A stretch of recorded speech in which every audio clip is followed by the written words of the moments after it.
நாளை மறுமையில் வருவான். நாளை மறுமையில் வருவான்.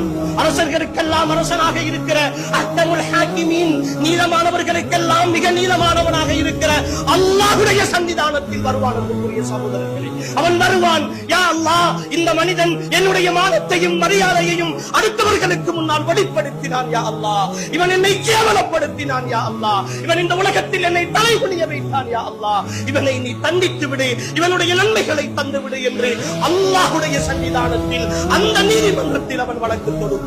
இந்த உலகத்தில் வேண்டுமானால் அவனுடைய சுய கௌரவத்திற்காக, மரியாதைக்காக, அவனுடைய சொந்த விஷயத்திற்காக அவன் தலை குனிந்து வாழ்ந்திருக்கலாம். அவன் ஊரை விட்டு போயிருக்கலாம், சமூகத்தை விட்டு ஒதுங்கி இருக்கலாம். எதுவும் இல்லாமல், அடையாளமே தெரியாமல் எங்கோ ஒரு மூலையில் அவன் வாழ்ந்து கொண்டிருக்கலாம். ஆனால் அல்லாஹ்வுடைய அடிமை அவன், அல்லாஹ்வுடைய அடிமை அவன். அன்புக்குரியவர்களே, நாளை மறுமையில் ஒரு கொம்புள்ள ஆடு கொம்பில்லாத ஆட்டுக்கு இந்த உலகத்தில் இருந்தால் கூட அந்த கொம்பில்லாத ஆட்டுக்கு கொம்பை கொடுத்து நாளை மஹ்ஷருடைய வெளியில் அந்த நீதத்தை நிறைவேற்றி வைக்கிற ரப்புல் ஆலமீனாகிய அல்லாஹ் அவனுடைய விசாரணையில் ஒரு காலமும் தப்ப முடியாது. நான் எழுதியது பேட் ஐடி தான், பேரு தெரியாதுதான், ஊரின் பேரிலே வந்த ஒரு ஐடி தான், அல்லாஹ்வின் அடிமை என்று போட்டு எழுதிய ஒரு ஐடி தான், அல்லது திஹாரியின் நேசன் என்று எழுதிய ஒன்றுதான், ஊரின் காவலன் என்று போட்டு எழுதிய ஒரு ஐடி தான்.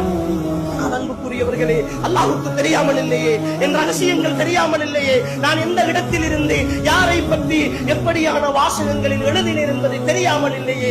நாளை மறுமையில் யௌம துபுல ஸராயிர், யௌம துபுல ஸராயிர், ரகசியங்கள் எல்லாம் ரகசியப்படுத்தப்படுகிற மஹ்ஷருடைய வழியில் அல்லாஹ் இந்த ரகசியங்களை எல்லாம் வெளிப்படுத்துகிற பொழுது, யா அல்லாஹ், இந்த மனிதன் தான் என்னை பற்றி எழுதி இருக்கிறான், இன்னார் தான் என்னை பற்றி ஷேர் பண்ணி இருக்கிறார்கள், இன்னார் தான் என்னை பற்றி கமெண்ட் பண்ணி இருக்கிறார்கள் என்று அவன் வந்து முறையீடு செய்கிற பொழுது அல்லாஹ்விடத்திலே அல்லாஹ் என்னுடைய நன்மைகளை எல்லாம் வள்ளி அவனுக்கு கொடுப்பானே, என்னுடைய நன்மைகளை எல்லாம் வள்ளி அல்லாஹ்விற்கு கொடுப்பானே. அது ஒரு தொழுகையினுடைய நன்மையா, ஒரு வருடத்தின் இபாதத்துடைய நன்மையா, அல்லது என் ஒட்டுமொத்த ஆயுளினுடைய நன்மையா?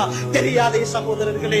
இப்படி ஒரு 10 பேரை பற்றி பேசி இருந்தால், இப்படி ஒரு 100 பேரை பற்றி பேசி இருந்தால், ஒட்டுமொத்த வாழ்நாளிலும் 20, 30, 40, 50 வருடங்கள் என்று கொஞ்சம் கொஞ்சமாக குருவியை போல சேர்த்த நன்மைகள் எல்லாம் மஹ்ஷருடைய வெளியில் அடுத்தவனுக்காக அள்ளி கொடுக்கிற ஒரு பெரும் பாவத்தை தானே அன்புக்குரிய சகோதரர்களே நானும் நீங்களும் அடுத்தவனுடைய மானம் மரியாதையினுடைய விஷயத்தில் செய்து கொண்டிருக்கிறோம். என்றாவது உணர்ந்து பார்த்திருக்கிறோமா? அன்புக்குரியவர்களே, என்றாவது உணர்ந்து பார்த்திருக்கிறோமா?